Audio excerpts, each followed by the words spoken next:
Hey, Rajkumar here. Welcome to the Living the Dream Show with Kevin White. This is the podcast where we partner in God's dream of every nation, tribe, and tongue worshipping Jesus in heaven, and it being on earth today as it already is in heaven. On Friday, June 4, Kevin will be sharing a powerful message from God's Word entitled God's Way of Others First. I hope you'll join us for this international live broadcast from the USA via Zoom, YouTube or Facebook at 10 a.m. Eastern Time on Friday, June 4th. Details at kevinwhite.us. We'll see you there. Okay, now here's Kevin with today's show. Hello, this is Kevin. Thank you so much, Rajkumar, for that warm welcome. And I welcome you, sir. Glad to have you on the show, Rajkumar. And I welcome each and every one of you. I want to say hello to everyone on YouTube. If you're watching this on YouTube, it's good to actually be able to show you video, as I'm going to be sharing a very special interview with former President George W. Bush today. So I hope that you'll actually be able to go over to YouTube and see the video of that. But I want to welcome everyone in the audience from the USA, India, Iran, Spain, South Africa, Germany, Russia, Philippines, Finland, and it just goes on and on and on. What a privilege and honor it is to have this message of living the dream going out to over 115 different countries. And I welcome you to the show today. As you know, we champion the vision, the dream that we see in Revelation 7, verses 9 through 12, where we have the vision of every nation, tribe, and tongue worshiping Jesus in heaven. And that is what heaven is. It's what heaven's going to be like. People of all color, all nationalities worshiping Jesus together. And so it's been our prayer on this show that it would be on earth as it is in heaven. As you know, we have a long way to go. There's still incredible turmoil around the world as racism and discrimination and hate are in the news on a regular basis. But today we have former President George W. Bush, and we want to feature him and his book. Long before he was president of the United States, he was a proponent of immigrations, and he has written a book based upon his paintings, which portray portraits of immigrants that have been very meaningful in his life. After he completed his presidency with the United States, he picked up a paintbrush for the very first time in his life. He was actually influenced by Winston Churchill, picked up the paintbrush and began drawing these portraits of these immigrants that had been very impactful in his own life. So now he's written a book.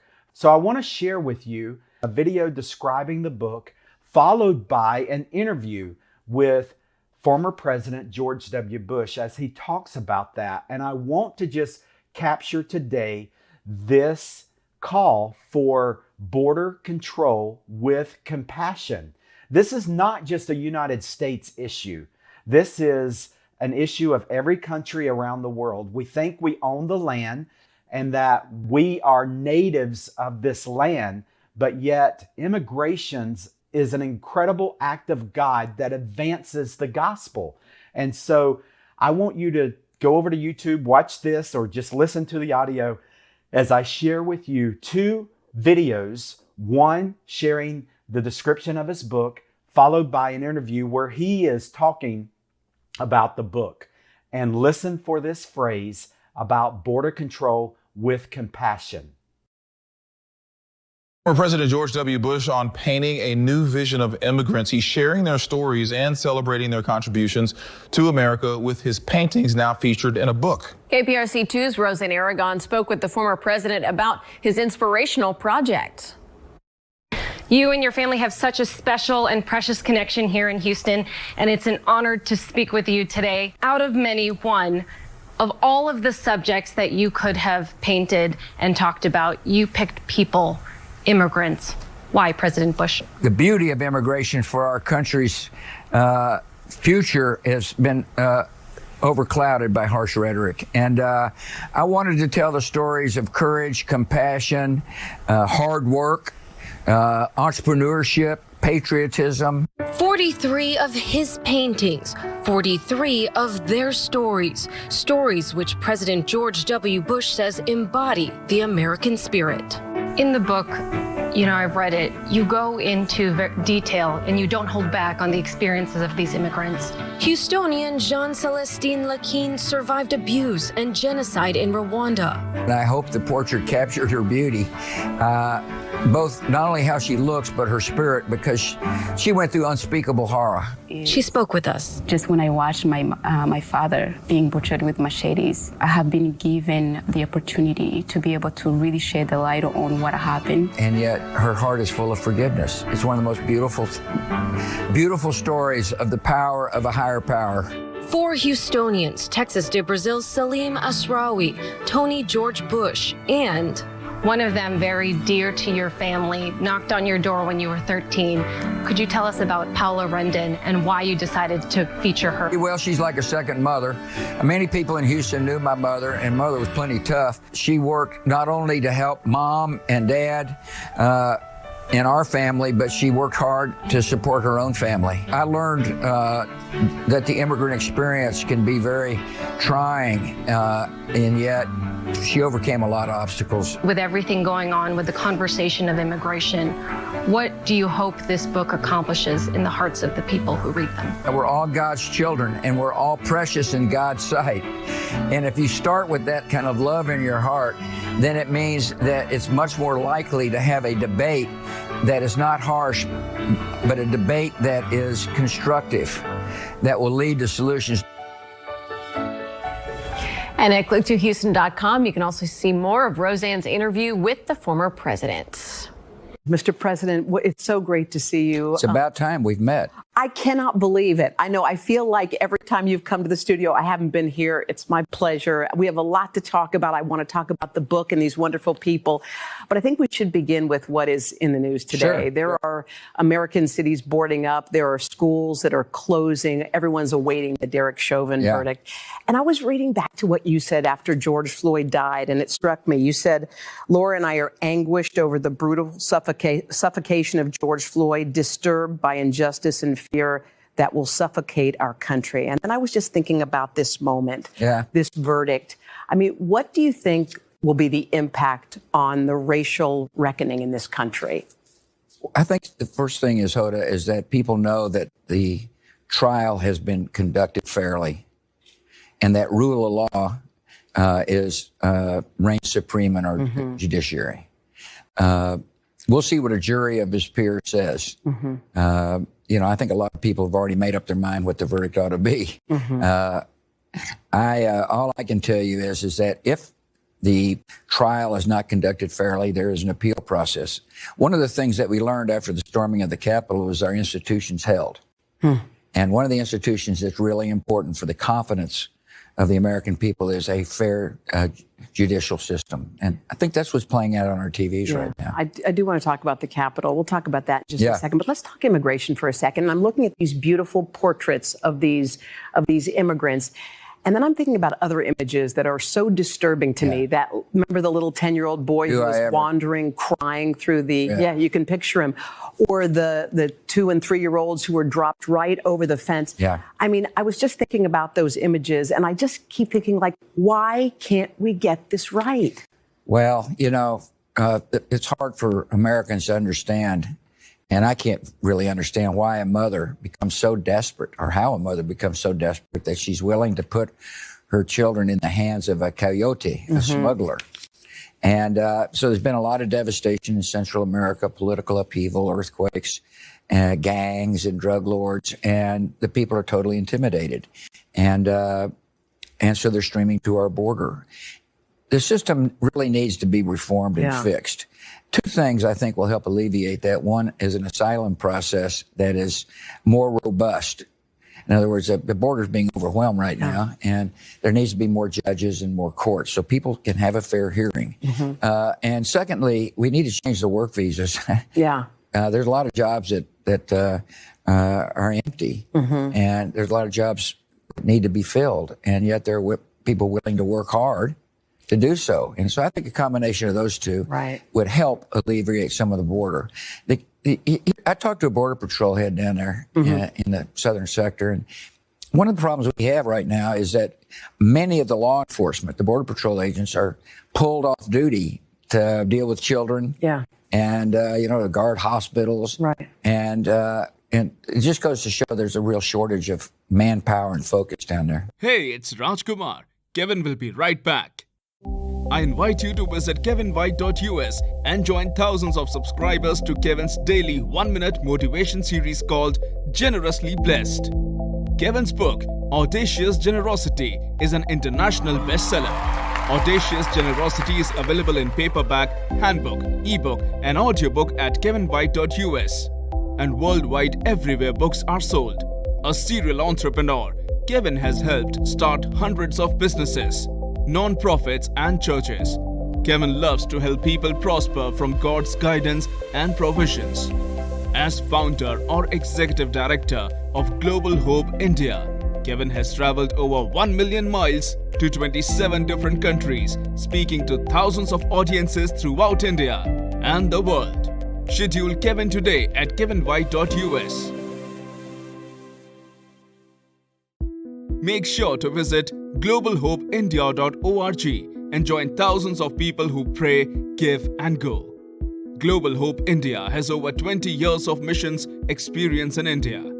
Now everyone can go to India virtually on one of GHI's virtual mission teams. Over 1 billion people in India have never held a Bible. Most people in India lack access to even know about Jesus. Join Global Hope India in changing that. Go to globalhopeindia.org today to pray, give, go. Okay, now back to the show.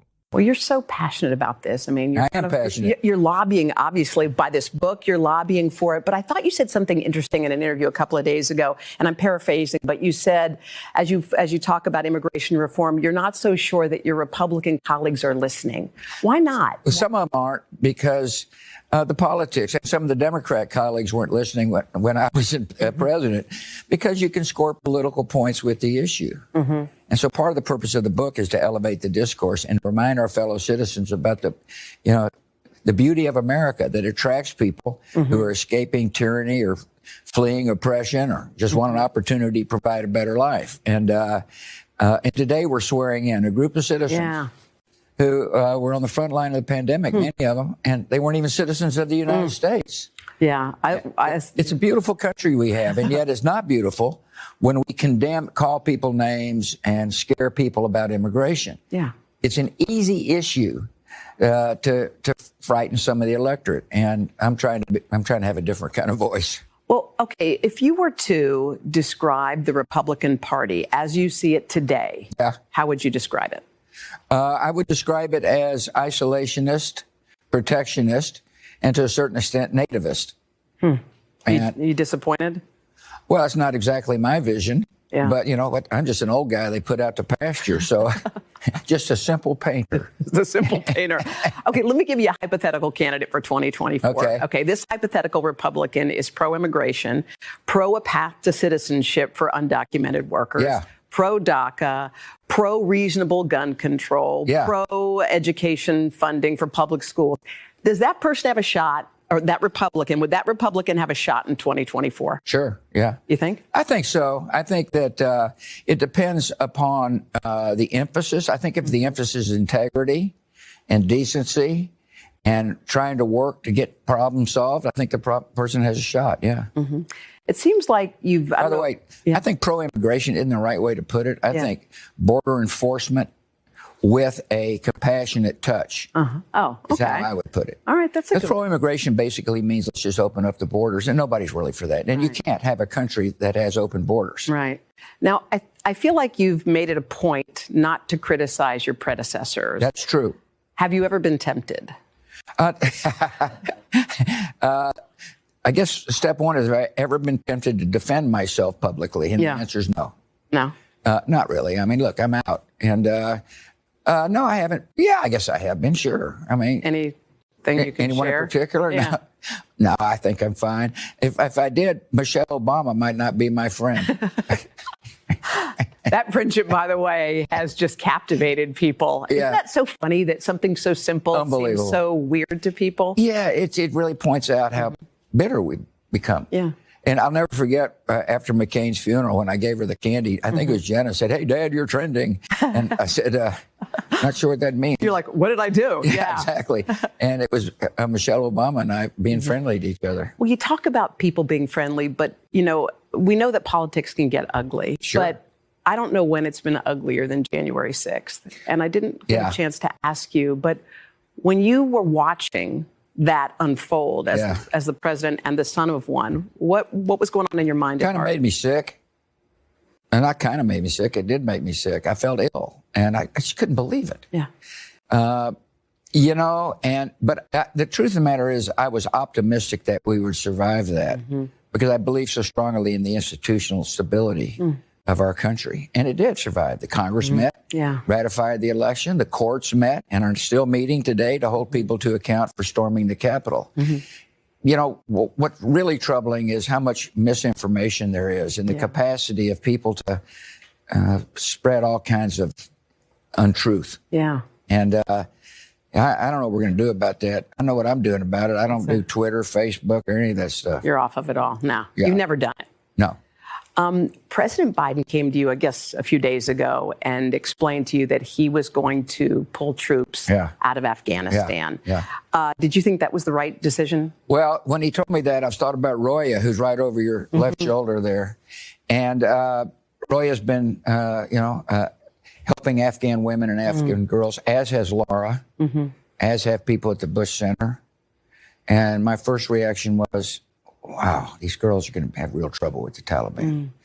And a lot of gains have been made. And so I'm deeply concerned about the plight of women and girls in that country. You think we should have held off on that decision? Well, I think we'll see. I mean, the time will tell. I think the administration hopes that the girls are going to be okay through diplomacy.